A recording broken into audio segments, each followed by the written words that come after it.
Hi, class. Welcome to stage 3 of Vigil's book, Mexican Independence and Nationalism. I've broken this up into a couple of parts. So this is part 1.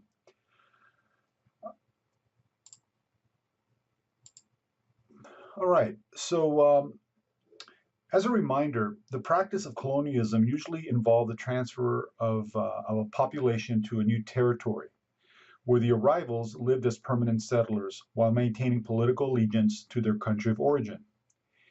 If we look at the case of Spain and Mexico, this is exactly what happened. It took the War of Independence to break Mexico's allegiance to Spain, but even so, it was not enough to break the customs and traditions and institutions created by Spanish rule, especially the political arrangements that concentrated wealth in the hands of a relative few. As a matter of fact, there were to be 3 wars that forced Mexico to re examine its national identity and, in the process, reshaped it as well. In the book, Vigil establishes this era to encompass the major wars fought in Mexico, the War of Independence from Spain, 1810 to 1821, the Mexican-American War, and then the French intervention. These upheavals produced internal political goals at odds with one another. You had a surgence of the liberals who wanted to pursue a break from the past, while conservatives worked to preserve past practices as they rebuilt social and economic structures. Previously, under the rule and domain of Gachupines, criollos took over their place in Mexico's newly independent social economic structure. The nature of the social elements under Spanish colonial rule remained, especially with respect to the masses. Peasant society slowly reordered in this phase of history, with opportunities opening for mestizos and culturally assimilated Indians. The struggle of liberal and conservatives revolved around how best to move forward in Mexico's destiny. How would the country, newly independent, reconstruct the social and economic sectors to best enhance Mexico's future, especially in light of the 3 wars? Liberals looked to forge new beginnings, while conservatives fought to preserve past practices. Breaking this down a little bit further, liberals sought to undo the vestiges of colonial rule and move toward redefining the status and role of peasants. How best to incorporate the Indians into a class society as citizens. This redefinition was an attempt to undo constraints of the caste system and integrate Indians into the new urban proletariat. I always have trouble with that word. The working class. It was liberal attempts to reduce social and economic inequality, a failed attempt, as Mexico eventually settled into the hands of white haciendados and national investors. The country still belonged politically, economically, and culturally to the few.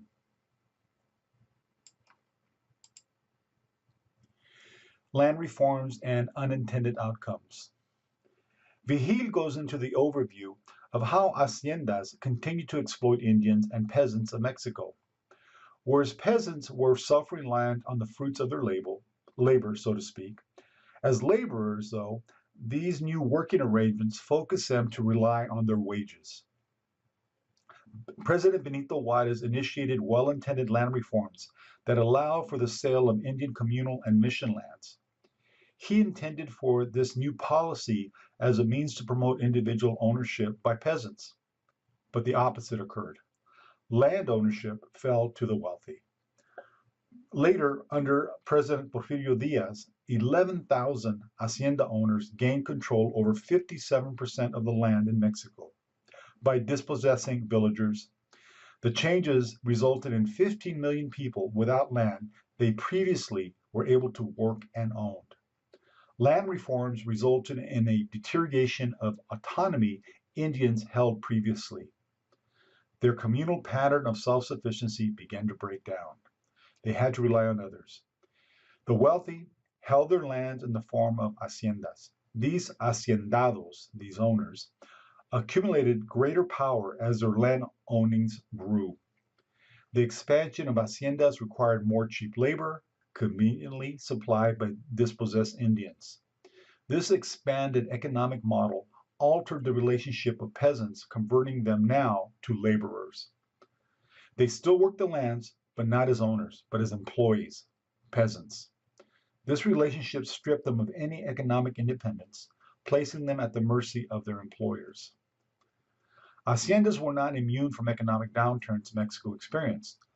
The further economic transformation of Mexico saw an increased migration from rural areas to the large cities in search of work.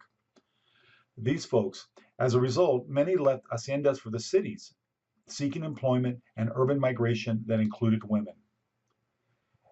At one third of the labor force in Mexico City was made up of women. 82% of them were Indians or mestizas. The shift from the haciendas to the city still entailed that women could be domestic workers, but women could also work in other jobs. For instance, textile mills, food preparers, food servers, vendors on streets and marketplaces. The class struggle between liberals and conservatives. Haciendas, debt, peonage, and sharp class differences continued throughout this period. There was a move toward redefining the status and role of peasant class through an incorporation of Indians into a social society as citizens in an effort to rid the country of the constraints of a caste system.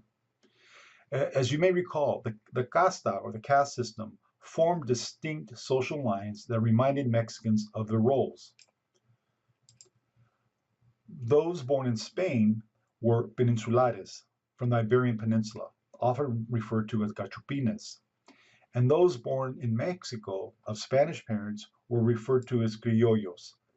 And unfortunately, those folks were on a lower rung from Spanish born, but of a higher class than any of the other mixtures of blood, such as mestizos, mulattos, or coyotes.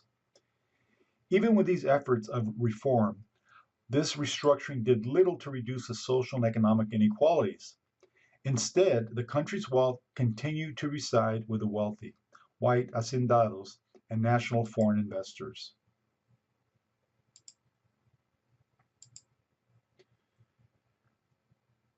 So I just have some graphics here to kind of remind us of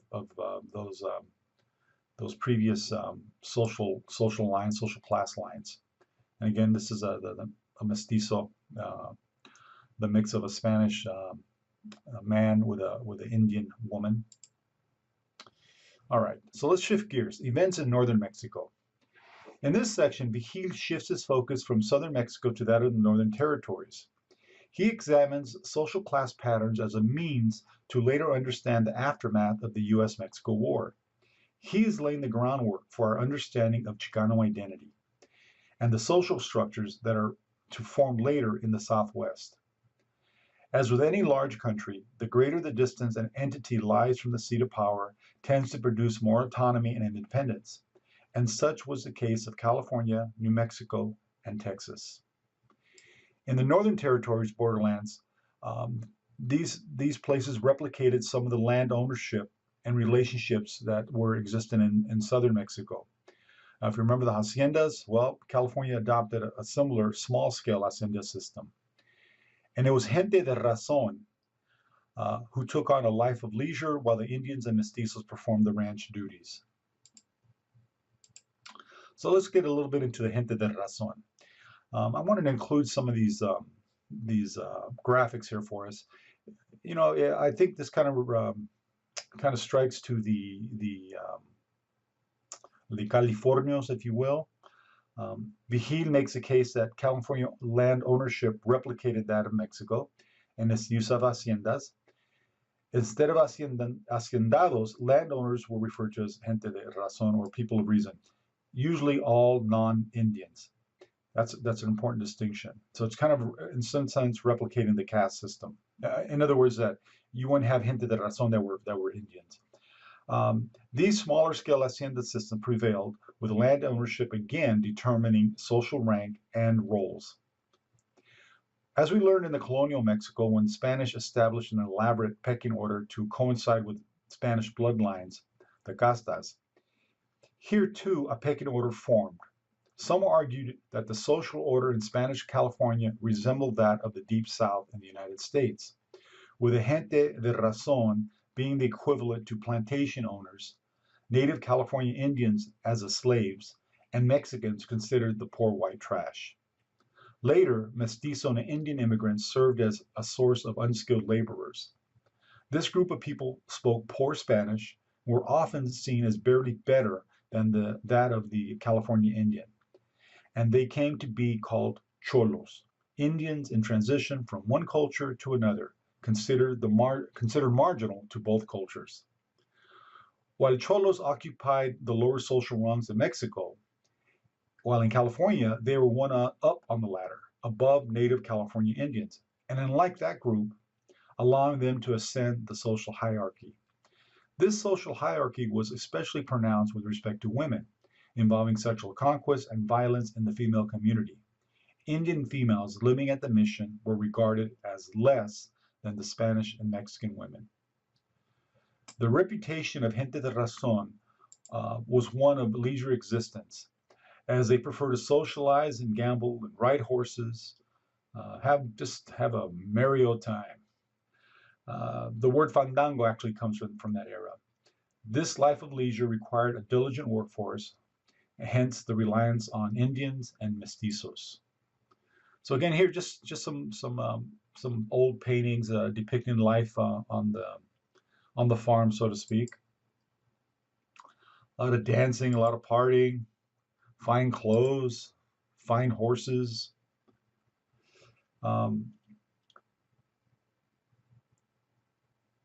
These workers that worked for the gente de razón were the vaqueros, or the cowboys, as they're known today, and household domestic workers. Women were active participants in the cattle ranching society, putting in a full day's weaving, clothing, blankets, making cheese, processing beeswax, all of this in addition to her household duties. And again, some of the cowboys, the vaqueros, if you will.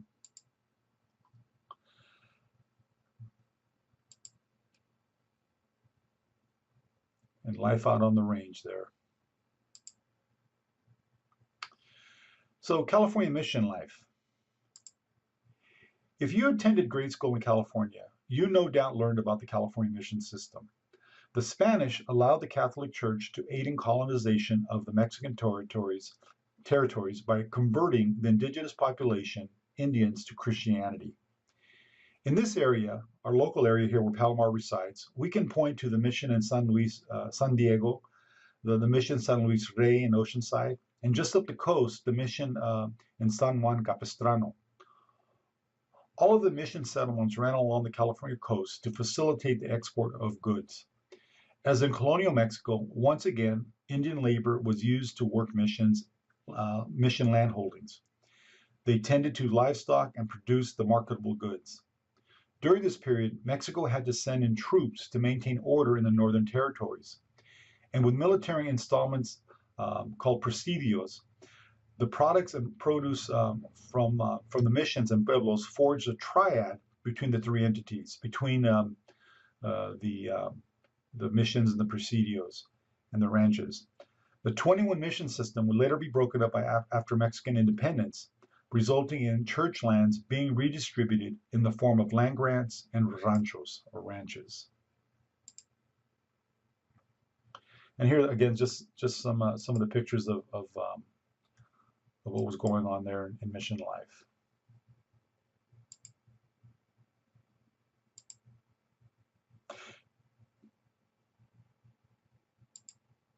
All right. I wanted to kind of take a little detour here and review some of the imagery of the period contributing to the Mexican nationalism and identity. Vigil entitles this section Mexican Independence and Nationalism. He puts forth the argument that the changes in Mexican society were the growth of a nationalistic ideology straining to break free of its Spanish roots and in search of a new Mexican identity. At this point, I'd like to highlight some of the history and related imagery and symbols that people use to shape national identity. Here you see the flag, the Mexican flag, and one of probably the more iconic figures is revolving around the 16th of September. El Grito de Dolores is the battle cry of the Mexican War of Independence from Spain, September 16, 1810. This is when a parish priest in the town of Dolores, Guanajuato, Father Miguel Hidalgo y Costilla, encouraged a revolt against the Spanish colonial government and the native Spanish, the Gachupines, with words to the effect, "Long live Our Lady of Guadalupe," symbol of the Indians' faith, "death to bad government, and death to the Gachupines." This grito, or call to action, is commemorated every year from the balcony of the National Palace in Mexico City. This graphic depicts, the previous graphic depicted Father Hidalgo breaking the shackles of Spanish tyranny. And this graphic here shows a commemoration of El Grito each year on the night of September 15th, when the President of Mexico rings the bell at the National Palace in Mexico City and repeats from the balcony the shout of patriotism based on the Grito de Dolores, with the names of important heroes of the Mexican War and independence, ending with a threefold shout of "Viva Mexico, Viva Mexico, Viva Mexico" to the assembled crowd in El Zócalo, one of the largest public plazas in the world. Another one that comes to mind when we're looking about imagery and symbolism from Mexico in that era is the Cinco de Mayo. The Cinco de Mayo commemorates the Battle of Puebla, a city near Mexico City, where a ragtag, outnumbered Mexican army defeated the French army's march to the capital in 1862. Now, this was just a battle, but this battle represented Mexico's struggle for national identity against a foreign army. And because Mexico won this battle against all odds, at that time the French were the elite, I guess, of the armies of the world. During this period, several individuals emerged that would contribute to the national identity. And here's a recreation of some of the battles. I've actually been in Mexico when they've done this. It's really cool. You have, it's kind of like a recreation of Civil War or some of those battles like that. This one's of Cinco de Mayo. Benito Juarez, or President Benito Juarez, was born March 21st, 1806. He was the child of Zapotec Indians. During the French occupation of Mexico, Juarez refused to accept the rule of the monarchy and any other foreign nation, and helped establish Mexico as a constitutional democracy. He's on the currency of Mexico, and he features very prominently in Mexican history. As well as this president, Porfirio Diaz. Diaz was one of the military heroes of the Battle of Puebla, which briefly impeded the French invasion of Mexico, as we mentioned earlier. He would later serve as president for 7 terms, over 30 years. His modernization policies, along with his economic reforms, led up to the next chapter of the history of Mexico, the Mexican Revolution.